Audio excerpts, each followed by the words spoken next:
Aujourd'hui, je vous emmène en voyage, un voyage avec les chanteurs d'oiseaux. Si vous pensiez avoir tout vu en matière de spectacle vivant, détrompez-vous. Cette création nous entraîne sur les traces de Darwin dans une odyssée à la fois scientifique, poétique et musicale. Les chanteurs d'oiseaux, c'est d'abord un duo passionné, Johnny Rass et Jean Boucaud. Mais sur scène, ils sont 4.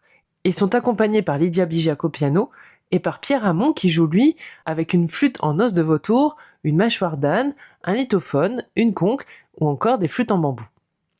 Ensemble, ils nous plongent dans un voyage de la cordillère des Andes au Brésil où l'on s'émerveille et l'on rit pendant 1 heure.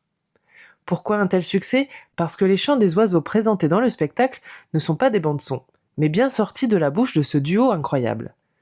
Il ne reste qu'à fermer les yeux pour s'imaginer dans une forêt tropicale sur les traces du célèbre naturaliste anglais. C'est vraiment bluffant. Nous voilà embarqués sans billet d'avion pour notre plus grand plaisir. On écoute, on découvre, on apprend aussi beaucoup sur l'évolution des oiseaux. On apprend même, par exemple, que les ancêtres de nos poules avaient des dents. Et oui. Ce n'est ni un simple concert, ni une conférence ornithologique, ni juste une démonstration technique. Ce spectacle, c'est une expérience à vivre.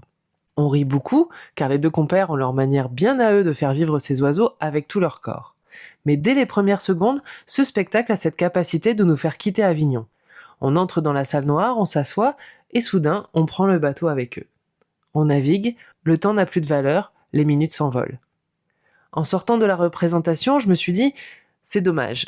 C'est dommage de ne pas avoir vu les photos de tous ces oiseaux qui nous sifflent aux oreilles pendant le spectacle. Mais aussitôt, je me suis reprise. Moi qui fais de l'audio et qui prône la force de l'imaginaire par le son, c'était quand même une belle ironie de faire ce reproche à ce spectacle. Finalement, cette absence de photos nous force à faire voyager notre esprit.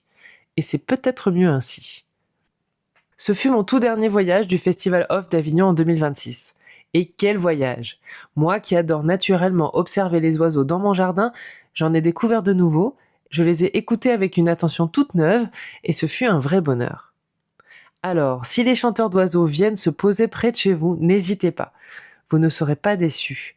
C'est l'histoire d'un départ, d'un voyage fait de rire et de savoir, où la nature nous entoure de tous ses sons pour nous inviter à la regarder et à la préserver vraiment.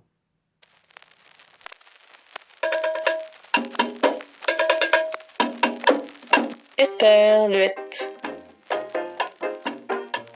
En mode festival.